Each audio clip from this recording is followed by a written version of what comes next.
Oh.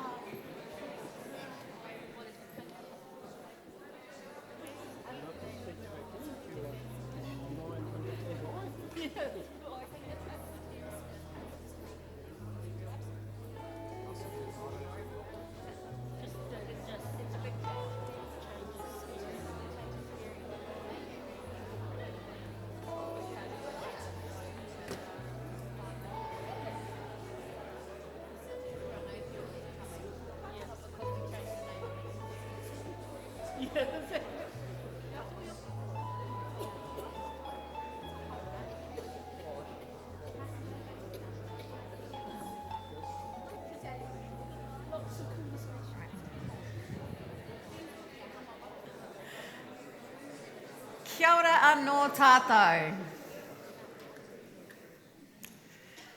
You know, we've done some weeding. There were a few more people here this morning. Maybe they stayed for lunch.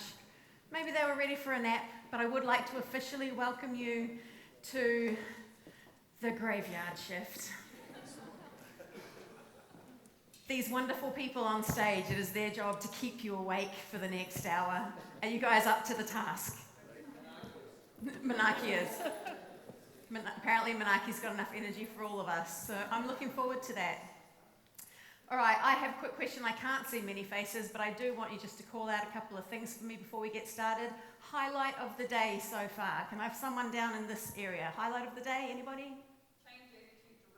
Change attitude to risk. Distance high five that one, baby. Yes, excellent. Someone over here, got a highlight of the day for me? Rangatahi have been asking pointed questions, you guys. I love it. And behind you, there's a question. There was a great story, I forget his name, about a story about training to be a teacher. He was told when he was younger that he shouldn't because he didn't get good enough grades. He's just qualified. Oh, beautiful. Love that story. Somewhere in the back, can I have a highlight from your day? Are they all sitting in the back because they didn't want to get picked on? Is that going? Meeting great people. It's always a nice answer. And one more over this side. Anybody? One highlight? Yes. Climate change, we're all in it together. Climate change, we are all in it together. All right, beautiful. If there's one thing that I've noticed from the sessions that I've been able to be present in, it's that there's been a very strong theme about us not being able to get away with being siloed. We're here talking about community collaboration, and silos just ain't gonna cut it. Let's see if that theme continues. It is my pleasure to welcome to the podium Chairman Barry Quayle. Barry has been a Waikato Regional Councillor since 2017. He's a previous GM for the Field Days. He's the chair of the Finance and Services Committee, and I'll have to move my notes over. Employment and Remuneration Committee. He has been a resident of Hamilton for 30 years, and he is well known in particular for having a picture on his office wall that is on the original Waikato Regional Council letterhead from 30 years ago, with a picture drawn on that letterhead by his daughter when he was employed at Waikato Regional Council. There's a wee bit of history there. Please give a warm round of applause for Barry.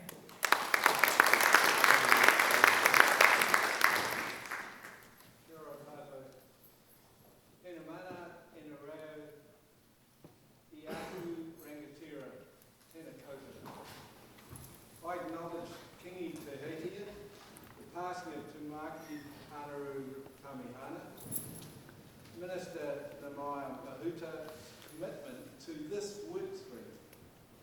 To all those gathered here today, tēnā koutou, tēnā koutou, tēnā koutou katoa.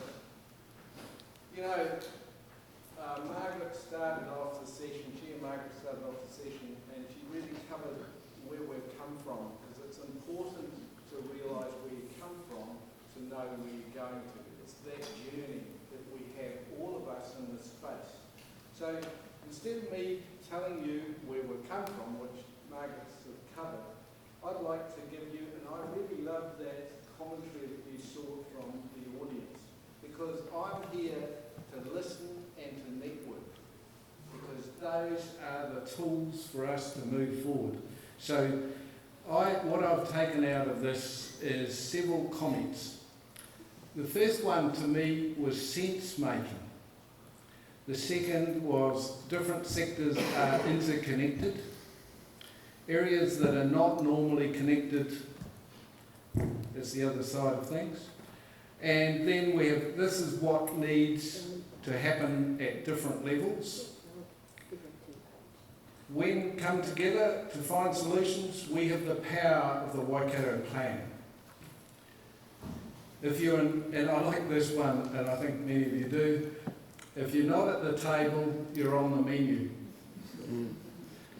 So the pathway, being at the table as a pathway will make it easier. Another comment. Thrive together. Lived experience is not siloed. You've heard that. You know, let's move out of the silo. That can be a game changer. It's about relationships and reconsideration of values. Different capabilities to generate outcomes and think differently. These are all matters that were raised in the session this morning. Important to know who is in your village and some direction, prosperity for our peoples, and greater awareness of older people as our community changes. So, the committee's focus has been on facilitating, brokering, connecting, integrating and acting as a clearinghouse between the various agencies and sectors that we call Waikato home. And I think what I'm picking up is we still need that. So we need to leverage from where we are. The Waikato Plan is recognised by central government as an important platform to understand the region. That is very important for us to move forward. If this body of work is being recognised by central government, we're on the right path. In fact, I believe we're ahead on this path than many other regions, and we need to continue that momentum. So it's diversity and important issues that need attention, and government investment will follow if we have that connection with central government. Some of the valuable work done so far can be assessed by evaluating the key work streams we're hearing about today, and I'll just highlight three of these. In 2021, this group initiated the Waikato Climathon. I was fortunate to participate in one of the elements, the events, which brought together a diverse group of voices from throughout the region to share and encourage unique and innovative solutions to climate change. And that's what I've heard this morning is the word innovative. It's so important. As an example of the second one is as an example of the Waikato Plan, providing a platform for our regional voice, the youth. The training and employment work stream is currently a key source of regional specific perspectives to the Regional Skills Leadership Group, which has a direct impact on education and job training opportunities here in Waikato. The Waikato Housing Initiative, regional housing stocktake, which has particular influence on views held in central government. So there's some great mahi done there in that space. It initiated the address of critical housing and accommodation needs, shifting the focus of the conversation from merely availability to affordability. So how might we evolve in going forward with this Waikato Plan? This is a much livelier discussion amongst members regarding the value and the future of the Waikato Plan, with this symposium being a key opportunity. And the reason for that is that our regional council will decide what direction to take after the elections coming up in a few months' time. So they will take advice from what comes from this symposium and partners. And those elected members will then choose, hopefully the right path to go forward. But they need to be informed by your conversations today. Reform to Resource Management Act and local government legislation will likely impact the need and focus of the Waikato Plan. We're likely to see a period of transition integrating the new legislative framework. It may be that the Waikato Plan continues in its present form until more is certain about the new context within which it will operate. All these changes are not going to happen overnight, so we have to be prepared to go on that journey to make sure we keep this mahi going. This is an opportunity for the Waikato Plan to act as a leader in the region, to advocate and collaborate as a representative body of the region. The function of the Waikato Plan is increasingly relevant as our region builds back better in the midst of COVID-19 environment. The months to come give members the opportunity to reaffirm the importance of having such a vehicle to drive regional development, which at its heart is about the quality of life with consideration of the four well-beings. The Waikato Plan Leadership Committee is a collection of entities who at the present time have momentum and a collective desire to deliver. The strength of our collaborative partnership cannot be underestimated. We are in your area of great change. We're in this area of great change and challenge. We have the opportunity to influence how our change evolves. So I'm wrapping up by saying I'm really looking forward to these next sessions to highlight the changing landscape. I think we set that well in the morning sessions to move forward with the changing landscape. It's necessary, what you've heard this morning, it's necessary to work together, and in doing so we'll continue to discover and employ our collective strength. Today's remaining sessions will serve to cultivate the future of our shared plans. I sincerely encourage you to continue that mahi and to engage and participate, and be generous with your insights you bring, and work together for the better prosperity of this region, the Great Waikato. The foundation is now set for examining our changing landscape sessions. Thank you. And nō reira, tēnā koutou, tēnā koutou, tēnā koutou tātou.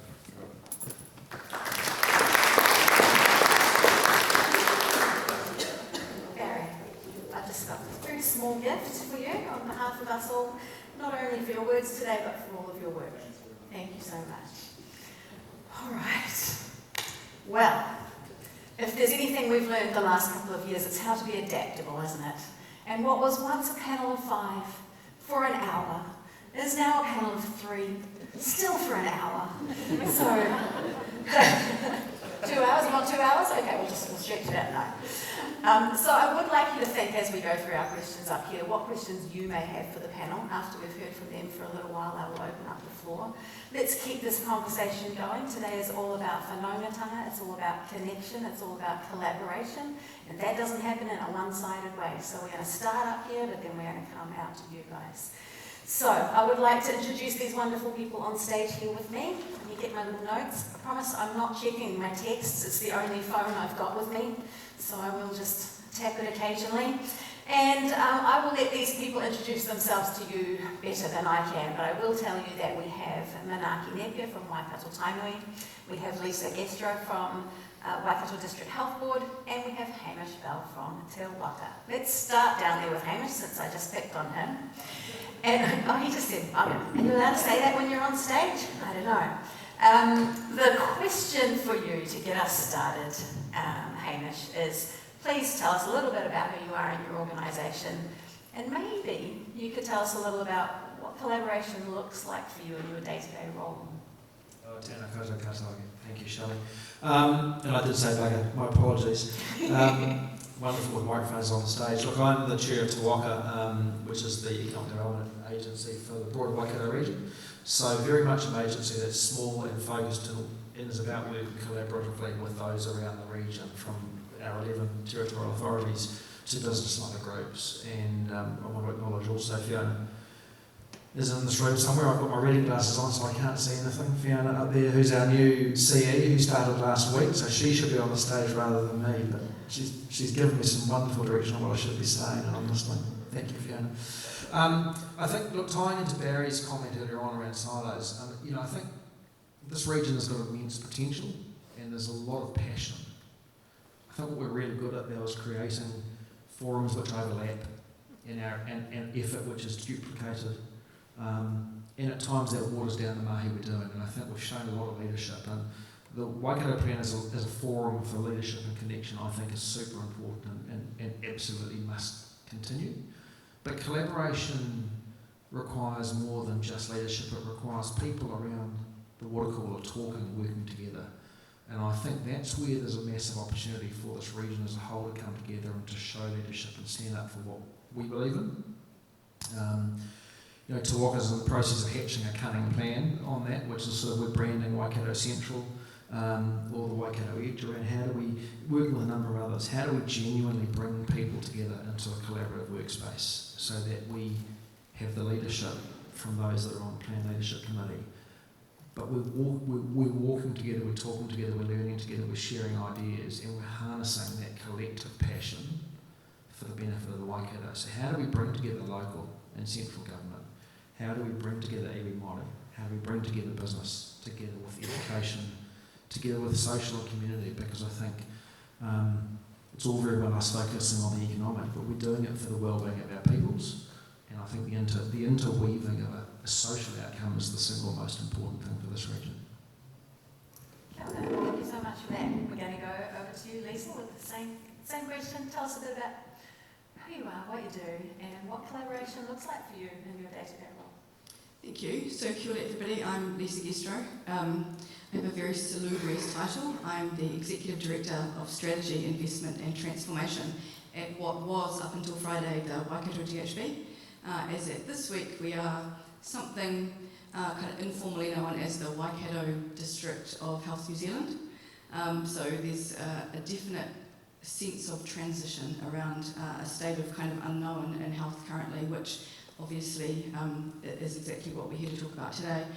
In terms of collaboration, look, I don't think in health we are perfect we're not the ideal collaborators, and I think the challenge for health is that every day we are faced with fighting crises and just actually meeting the demand of what is a hugely burdensome task.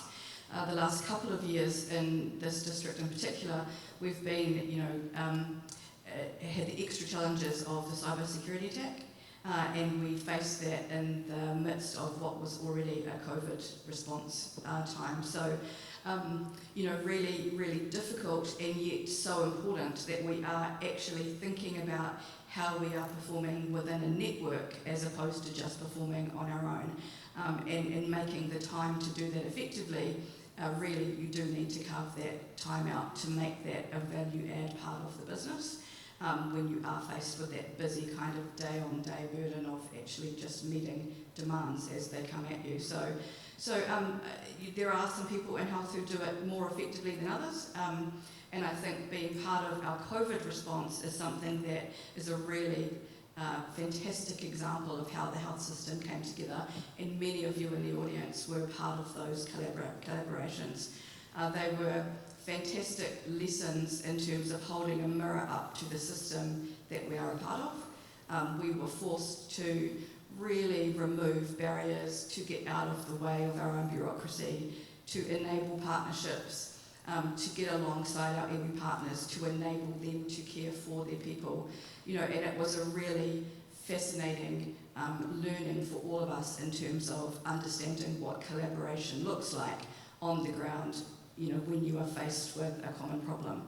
So as we move, touch wood, and but for the grace of God and all of those things, as we move out of our COVID crisis and our COVID response, the trick for health will be how do we really maintain that collaboration in a way that helps us to not deal with crises, but to really front face and plan effectively what is coming down the pipe.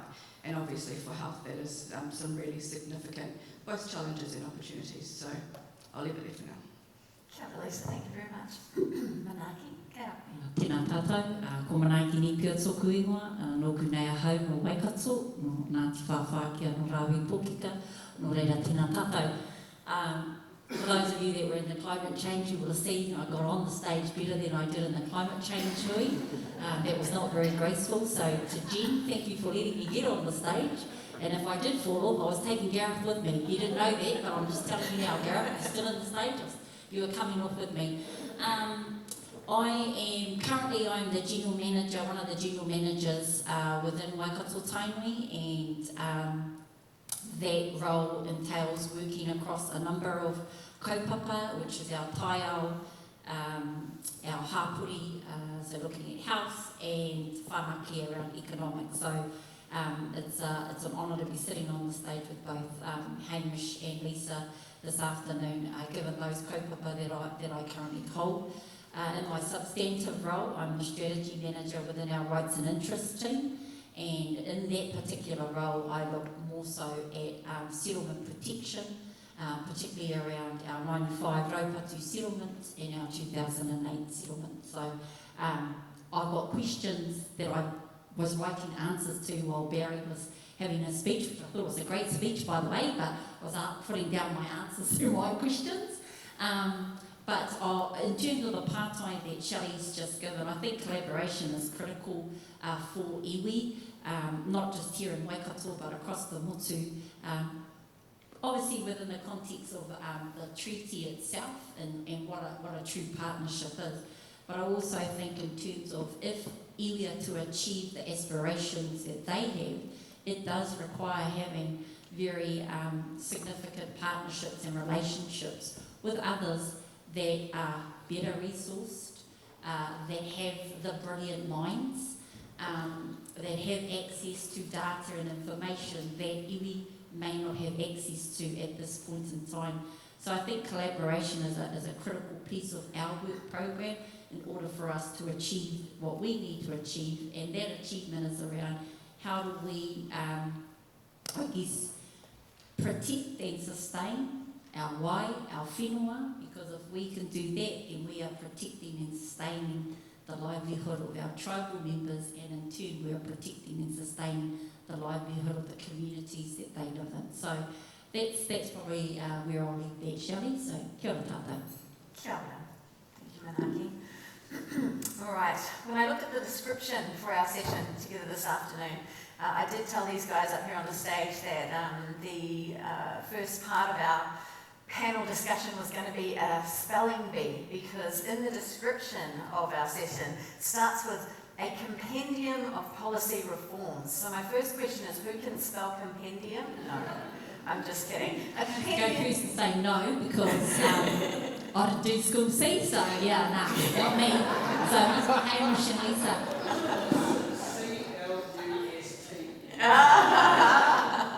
What comes after that, Hamish? No. A compendium of policy reforms and operational changes that will have long-lasting effect on everyone across the Waikato. So that's our general topic of conversation this afternoon, and thank you all for your introduction. I'm going to direct the first question again to you, Hamish. Te Waka, let's talk about this. What's going to be different in the economic landscape in 10 years, do you think, that the region, the rohe of Waikato, needs to start being prepared for? What do we need to start getting ready for? How are things going to look different? Look, I think the landscape has changed and the rules are different, and they genuinely are. The pace of disruption, the pace of change is massive, is volatile. It presents incredible opportunity if we're brave and we show leadership, and we talk about that compendium or cluster as I referred to. There's a real opportunity for this region to come back and show our own leadership around what works for us in a time where we're going to have to embrace a whole bunch of things. And there's a wonderful acronym called VUCA, which is volatility, uncertainty, complexity and ambiguity. And I think in many ways that is the world we now live in.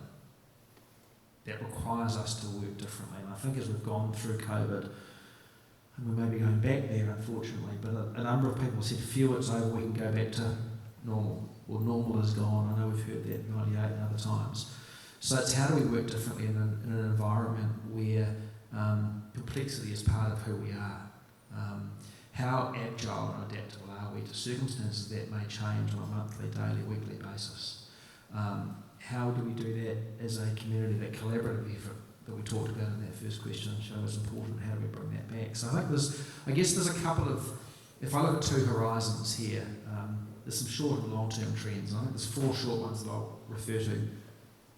The first is the growth of Māori business, iwi, whānau, hapu, just Māori enterprise, and the embedding of tikanga matauranga in terms of who we are in the Waikato. And I think that's, as a Pākehā, coming into this region again after a period away, just learning around the importance of that to our region has been, I've grown a lot and I'm still learning, but I think we are as a region. But the rise of Māori whānau enterprise and the role it's going to play in our community, let alone the iwi activity that's happening across a range of sectors, I think is really, really important. I think the second is the shifts in our infrastructure and roading needs. And Te Waka, about a week and a half ago with a bunch of partners, looked at freight and logistics as a key enabler for the sector with Ruakura at its heart, but what that means for our region. And that infrastructure and roading is a key enabler for growth across this region. And that's a key thing that's there in the short term. That's a major driver of growth and connectivity with where we are in the heart of the Golden Triangle. Third point is probably population growth and the future of work, and there's some amazing work being done across Te Pūkenga and across the RSLG in those areas. What is population growth going to do for our region? What is the future of work and what lessons have we learned and what are the skills that are needed and how do we tie that back to what is probably one of the strongest regions from an educational point of view, from Waka through to Pūkenga and to the university.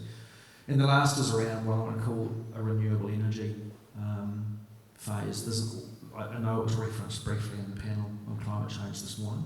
This region has more prospects for renewables than any other region in New Zealand, and it's incredibly exciting. But what does that do to drive change, to provide optionality for our business? How do we do that to tie back into the nature of our whenua and our awa and what we're doing in the future? So those are four short-term trends. I think 3 very briefly, if I can, Shelley. Longer term, climate adaptation, what are we doing? Do we understand the impact? What are we doing about it? How are we being brave enough to embrace both the opportunity, and I know green tech was referred to, how do we become a hub for technology in this area amongst the understanding? The second ties to that is around technology, automation, digital capability, AI, in those areas. And I think the third thing is around how businesses adapt and respond. A lot of our businesses have elderly owners who have defaulted to an old way of doing things. It's how do we bring new generation and new ideas. So it's respect the past but embrace the future and be adaptive and nimble in response. So that's the third one. Beautiful. Thank you so much. Kia ora.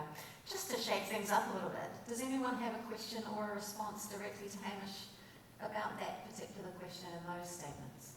I figured, make sure you're all awake, because it is the graveyard shift and everything. Yes? Kia ora, what's important is, Alaki, you're talking about the growth of Māori business from Te Waka's perspective. What support systems are out there for Māori businesses? Kia ora. Kia ora. Look, I think it's pretty varied and it's not as collaborative as I would like. I think there's a lot happening with an iwi hapu. There's a lot happening across agencies, and from a Te Waka point of view, we're trying to do that as well. I think the challenge is there's a lot of businesses out there that are owned or run by Māori or whānau that don't necessarily identify as a Māori business, and then there's some very major assets that are done. I think the key to me is how do we understand who's out there, and do we understand how we can help? I think you can be very prescriptive around a program. I think it's got to start with understanding and knowledge. And then it's around, I think, how we collaborate to provide value. So with Waikato Tainui, it might be, there's businesses I know that are looking at marginal land use. That's going to be a program that's going to be really important. But what can we do? Are we aware of that? How can we provide that? So if we're looking at marginal land use, what does that do to the development of nurseries? What does that do around skills and development training? How do we partner to make a better outcome for that? So I think it's about understanding who's who, and then saying how do we collaborate to help. Kia ora. Any other questions or replies, responses for Hamish? How about up on the stage? Lisa, Manaaki, anything to add? You're really good with the fast come, aren't you? Nothing really. Okay. Kia ora. Thank you very much. So Lisa, we will come to you next. Waikato District Health Board or Waikato District of New Zealand Health? Health New Zealand, yeah. Health New Zealand. I was close. What are some of the biggest challenges, do you think, in the current health system transition? Look, I think there are many, but I don't want to dwell on the challenges because I think for every challenge there is a reciprocating opportunity. And I really genuinely believe that there is a huge sense of opportunity amongst the sector currently. So the challenge is very obvious. This is the perfect storm. Many doubted that they would push through with the reform given where we are in terms of the burden and the cycle of busyness that the sector has been experiencing for the last couple of years.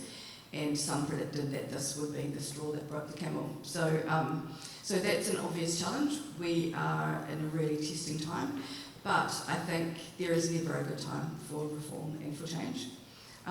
So to flip, to the opportunity side, the opportunity that we get to live through next in terms of, and building on what Hamish said in terms of, we are in a state of kind of, there is room right now for local innovation. I don't believe anybody is sitting in Wellington with the absolute blueprint of what the new delivery system for health looks like. And I think our opportunity to say, hey, we've grabbed hold of this, we can show you at a pretty conceptual level, based on a foundation of really strong relationships, we can show you what a really good foundation for localities looks like. We can show you how we can collaborate regionally to do the backroom and the enablement functions and to give you the efficiencies around, reduction and duplication that you are looking for, whilst we hold really dear to the things that are important and need to be retained, which are, undoubtedly around the fact that relationships need to remain very local if we are to succeed. So the opportunity that, the reform has many kind of subtexts, but in essence, the idea is that where it makes sense, we will go regional. So 20 DHBs, 20 back rooms, the old adage, 20 photocopiers and da-da-da. We can do better, no question.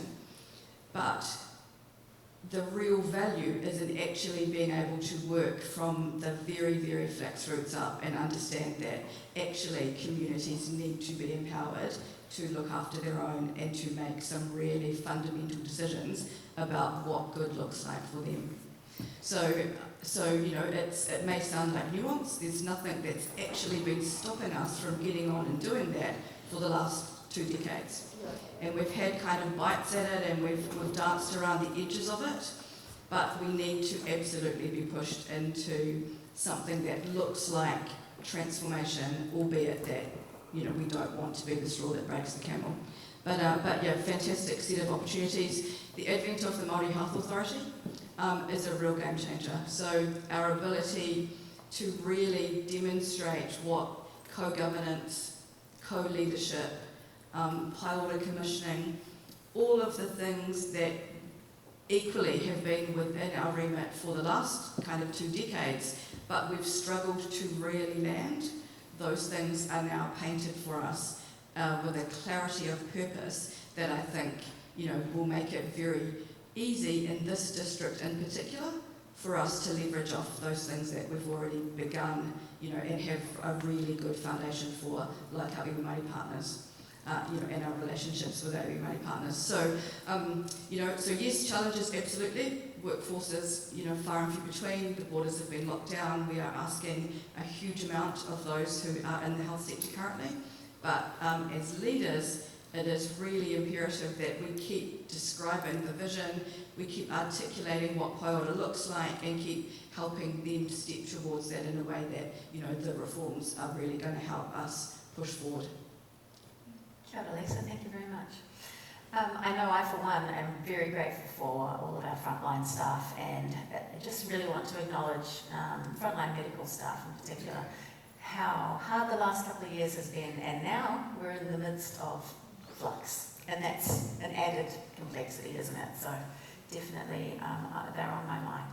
Does anyone have a question or a response? Beautiful.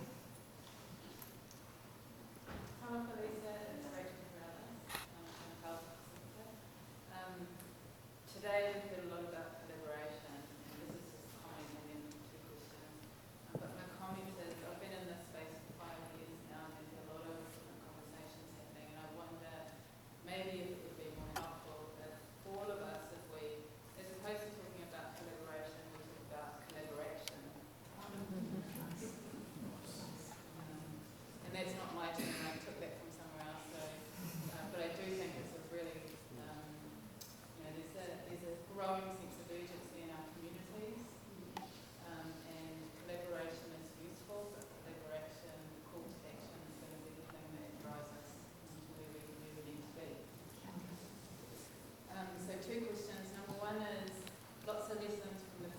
COVID lockdown around high trust arrangements, lessons for central government agencies, for our local government partners.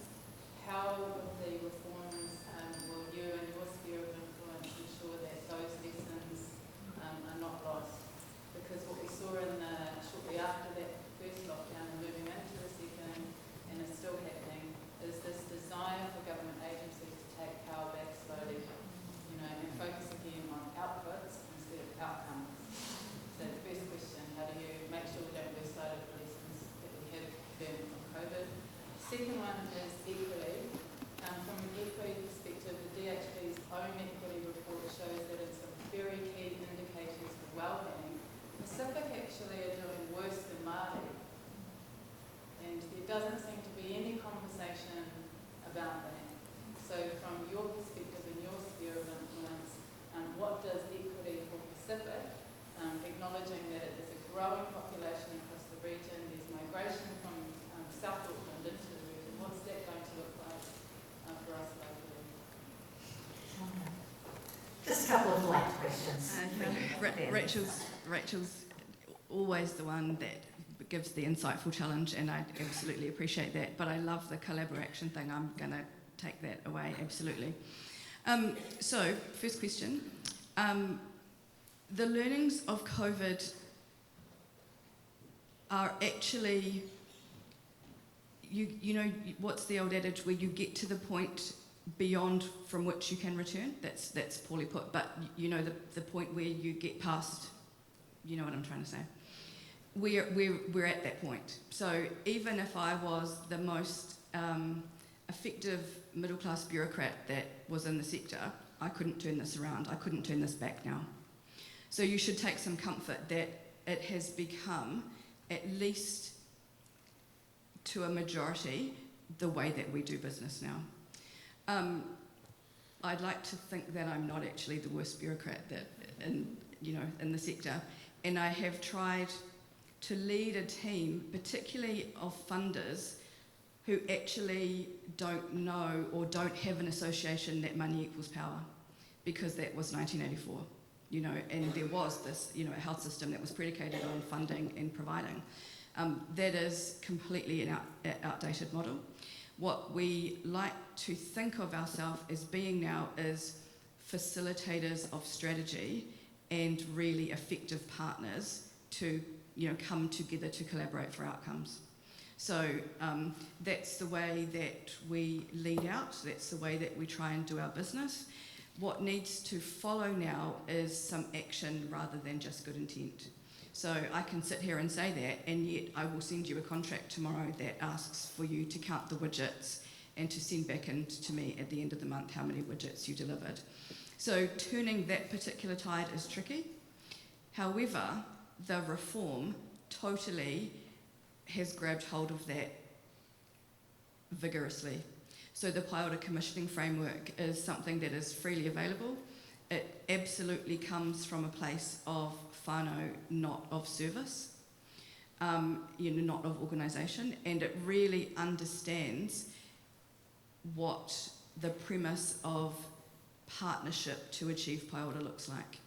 So there's some really exciting common language in there. There is metaphors around Waka haora that really enable teams to reflect and see themselves in a new and energised way in terms of partnership.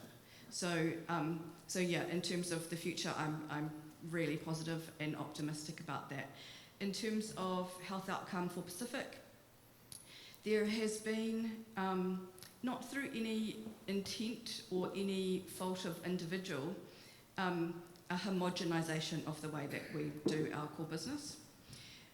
Localities and some of the subtext of the reform force us to work at a very granular level to understand need and to respond in a way that is equally as granular and bespoke. So I think that, when we are looking at central Kirikiriroa as opposed, to Tamaranui, those conversations need to be based upon your current start point being very different than other start points. So that, once again, that is a significant opportunity that the reform offers us. We just need to grab hold of it. Kia ora. Thank you, Lisa, and thank you for those questions. All right, we're going to put you in the hot seat now, Manaaki.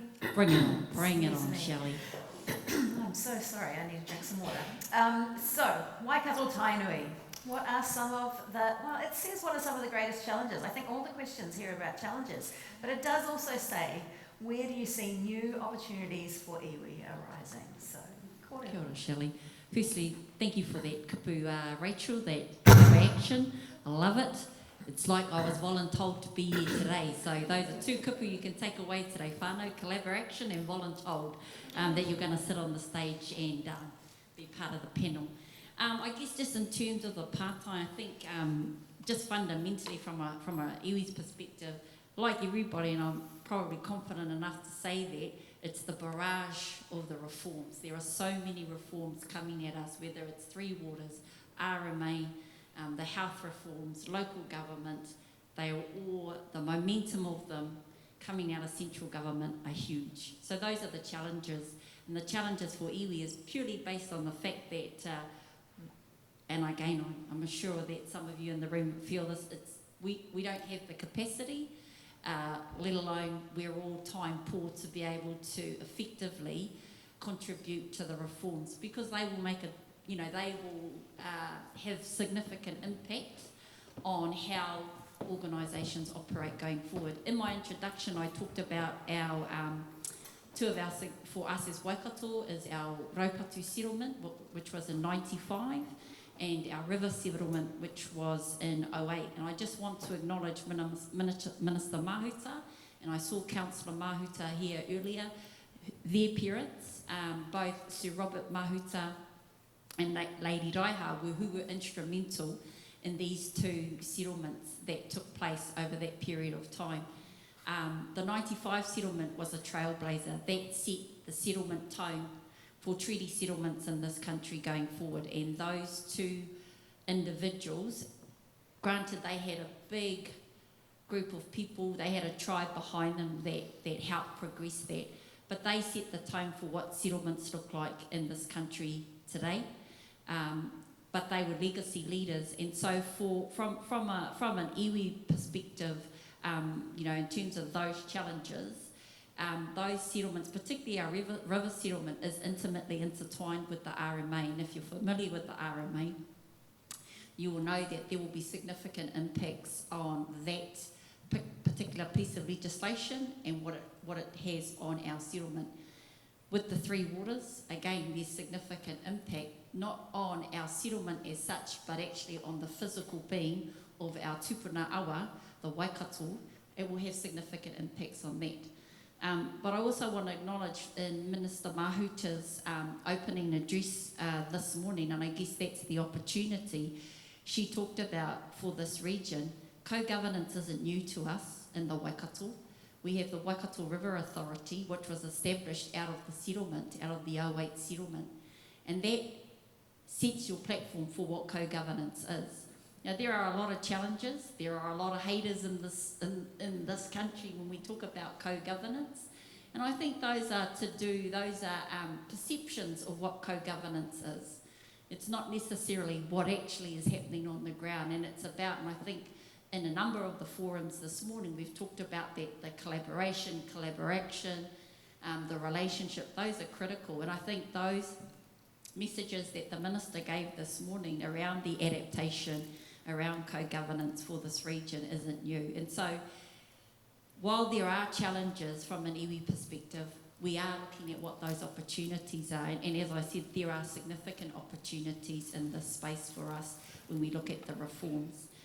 As I said in the Climate Forum, for us, and in the context of health, ko au te awa, ko te awa ahau. So I am the river and the river is me. And I take that metaphor in the sense that if the river is unwell, then the people that are there to protect her and kaitaki of her are also unwell. Because it's not only impacting on our ability as mankind to live, because we can't access clean drinking water, we can't swim in our awa. So those, and again, that's not specific just to our Waikato people in terms of our tribal membership, that's to all of us that reside in this rohe. So, you know, those are the challenges. How are we going to sustain the river? How are we going to sustain the land? We are fast running out of land for development. And again, the example I gave in the climate change, you take Pōkeno, for example, those lands that are there for horticultural opportunities, for commercial vegetable production, those lands are fast disappearing. They are being sold to developers to help build houses for the right reason, because the demand for housing is there. And as I think Rachel alluded to in the crowd, that we've seen the migration of Tāmaki Makaurau down this way, it's pushing further in. And I'm sure Mayor Paula Southgate can attest to that, you know, the population of Hamilton City is growing. I heard today that the average age is 32. So there's a lot of growth in the region. And so, you know, for us as an iwi, we want to ensure that those opportunities to help with that development, but it's sustainable development, and that it's a deliberate type of development. I think, you know, when we're designing homes, we have to be thinking about efficiency.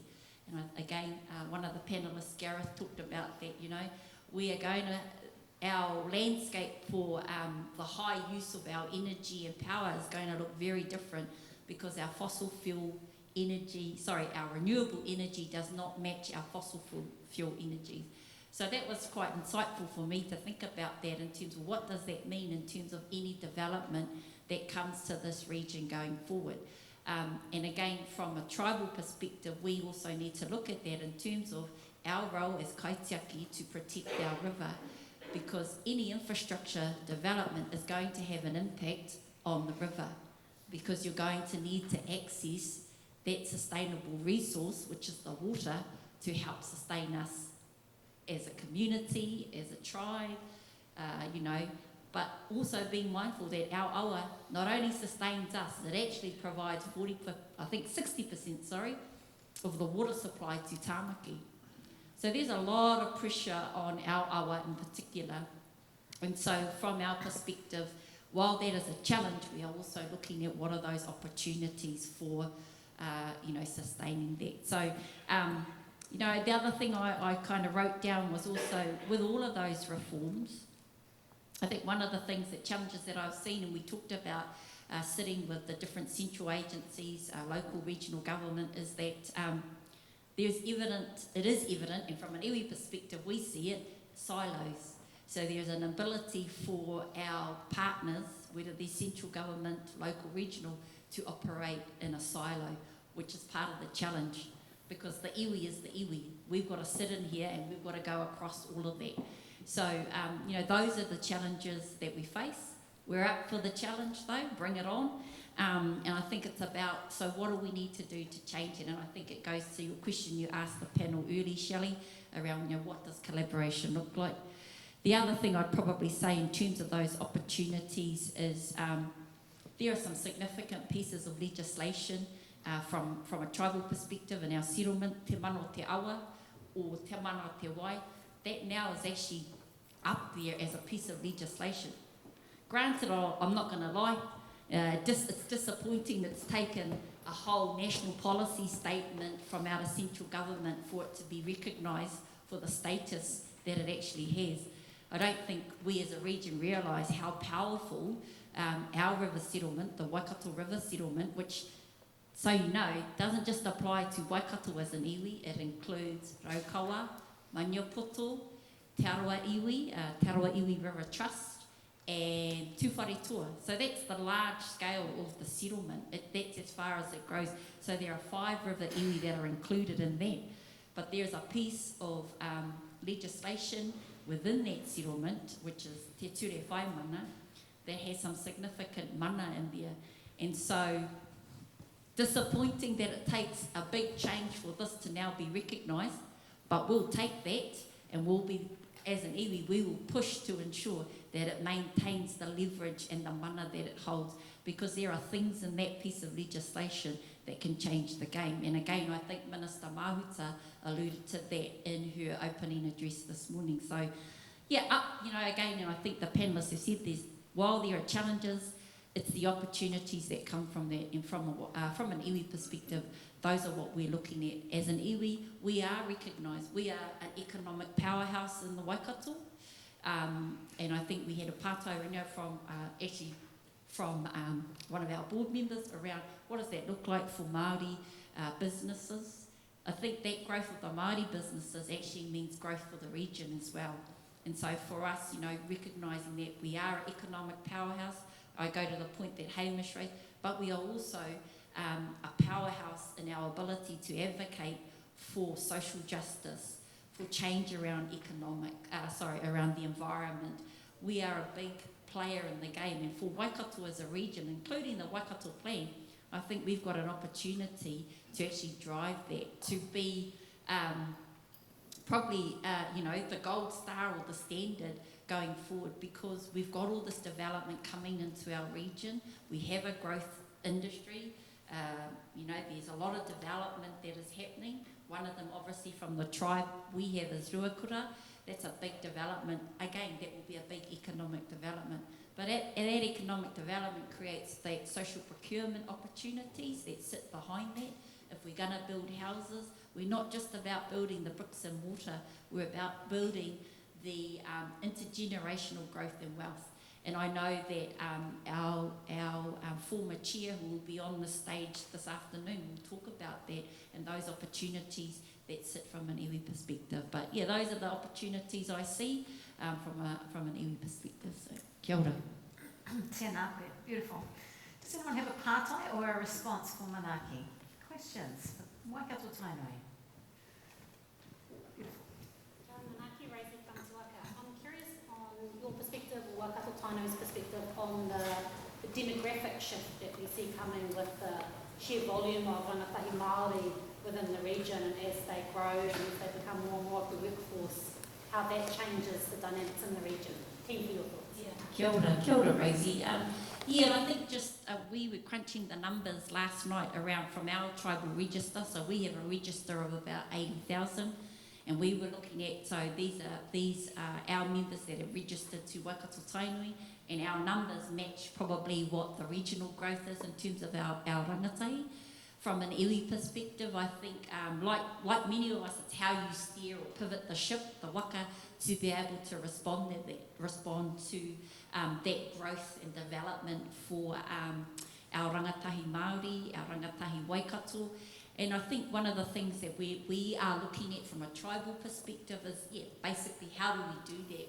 We have a vision. We have Whakatupuranga 2050, which is our, like everybody, that big aspirational goal, and how do we build and sustain on that? So we're looking at that at the moment, Rosie. What does that look like? Obviously for us, our focus at the moment has been for a very long time, and will continue to be on our kaumātua and our kuia, purely because of the knowledge house and the powerhouse that they are. While they may only be smaller numbers, they pretty much let you know when they're here and what they want done, and you will do it. But I think in terms of that rangatahi focus, it is an interesting, and I think what we've also seen from our numbers is that a lot of our rangatahi are educated, that they are well educated, that they are looking for those opportunities in the workforce. And again, I think in the rangatahi session they talked about that. I think the other thing that's probably really interesting is our rangatahi are bilingual, so they walk in both worlds. Some of them are trilingual, so not only do they have te reo Māori and English, they have another language, whether it's Japanese or Mandarin. And I think that's the face of our rangatahi, and not just for Māori, but I think rangatahi in general are coming with, they're a dynamic duo of, something different, which on an international stage I think is phenomenal, because I think that's, we're able to project that. So I think it is exciting. It's exciting to see what the future looks like for rangatahi. Because, and again, only speaking from what I know from our numbers, our rangatahi are, that they're not bachelors, they're masters commencing PhDs, they're bilingual in their languaging, and so they are able to connect on another scale that potentially, and I'll talk for myself, I could never do. I'm not fluent in te reo. But, you know, to see that this future generation are that, I think bodes well for us, not just for the Waikato region, but I think for our country. So hopefully that answered it, Rosie. Kia ora. Kia ora. Hamish, I saw you. There were a few nods from your end of the panel while Manaaki was speaking. Did you want to add anything? Look, I'm picking up on the tension, and that Lisa made a comment as well, and I think Manaaki, you referenced it around leadership, and I think there's that tension between local and central, local regional leadership and leadership that's coming out of Wellington at the moment. And you know, I think, and I referenced Māori, and I should have referenced Pacifica, Rachel, before I get told off by you or Lale later on. But I think there's a real chance for us to stand up in this region and show our own leadership. And I know certainly in meetings with Minister Mahuta and Minister Robertson, they've looked at things that we've done around the Wellbeing Program and around the Regional Housing Initiative, which have had strong local leadership, Waikato Plan involvement, where we've come together in a spirit of a changing landscape and showed leadership by getting on and doing things. And I think there's a really interesting path that we're navigating there, which is tension, in that if we wait for Wellington to tell us, there is a myriad of change without always a level of detail. I think it's around embracing who we are, and I love the collaborate point, Rachel, that you raised as well. I think we've got to be really bold around what it is we want for this region, and how do we bring together our peoples to stand up and say this is what we need, because I think that provides a layer of context for some of the stuff that's coming out of Wellington, and we've got to own it. Lisa, any thoughts on that?